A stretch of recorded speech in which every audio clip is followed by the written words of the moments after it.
Hi, I'm Katrina Baxter, bringing you the latest hot topics we've been talking here on MediaBytes in the past month. I'll be talking to you about the new EU Copyright Directive, the role AI is playing in content moderating, and eSports.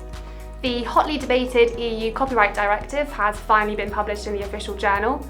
The controversial Article 13, now Article 17 in the final text, managed to steal quite a lot of the limelight in the media, leaving other as important provisions such as the transparency obligations and the bestseller rights somewhat neglected. Will in our IP group has been looking into this further. Will, what is the purpose behind these rights?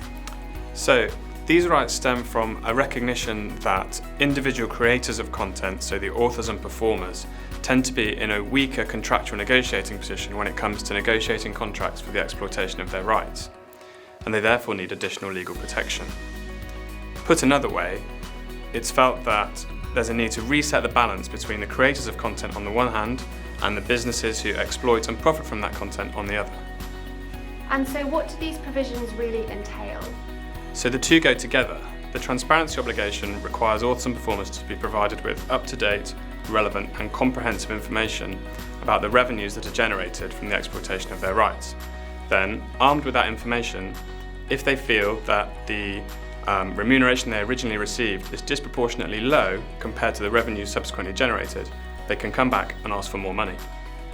Getting your content to go viral is like winning the lottery for advertisers, but not all content is good content. Technology giants are coming under increased pressure to stop the proliferation of harmful and illegal content on their platforms, which was recently demonstrated with the new Online Harms White Paper.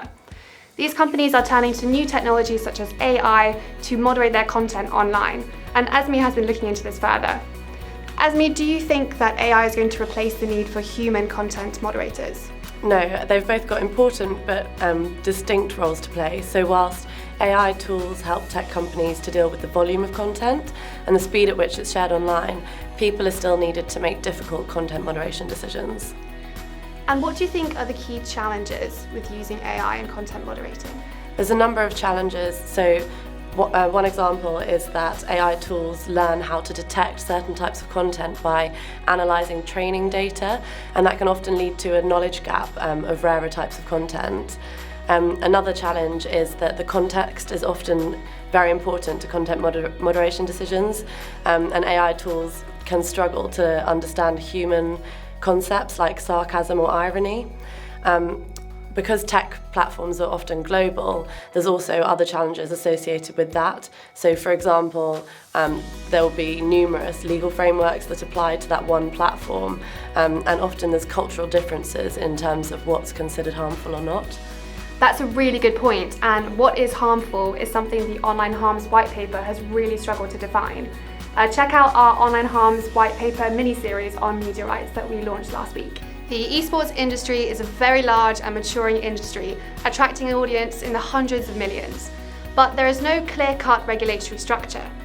Will Denner in our commercial team is an expert in eSports. Will, where do you see the direction of travel in the eSports industry with regards to regulation? That's a good question. I think regulation in the industry is currently quite patchy, but some of the larger, more well-established franchise leagues have adopted structures that would be pretty similar to fans of traditional sports. There has been clamour from some areas of the industry to establish an overarching regulator for esports. I think we here would query whether that's possible because, among other reasons, it would require the publishers who own the IP and the relevant games to rescind quality control that they might not be willing to do. But what is possible is cross-industry regulation in certain specialist areas such as anti-corruption, anti-doping. That's very possible. You might also see the establishment of an arbitral body for esports disputes that would serve a function much like the Court of Arbitration for Sport does in traditional sports. That's really interesting, and esports content is now basically everywhere, driven largely by streaming, and a lot of traditional sports are having to accustom to the new streaming world. So what's happening in the broadcasting market in esports? So streaming really was at the heart of the growth of esports. The ability for players, fans, teams to freely and openly share their esports content is what really helped to establish a community around esports and the whole esports ecosystem.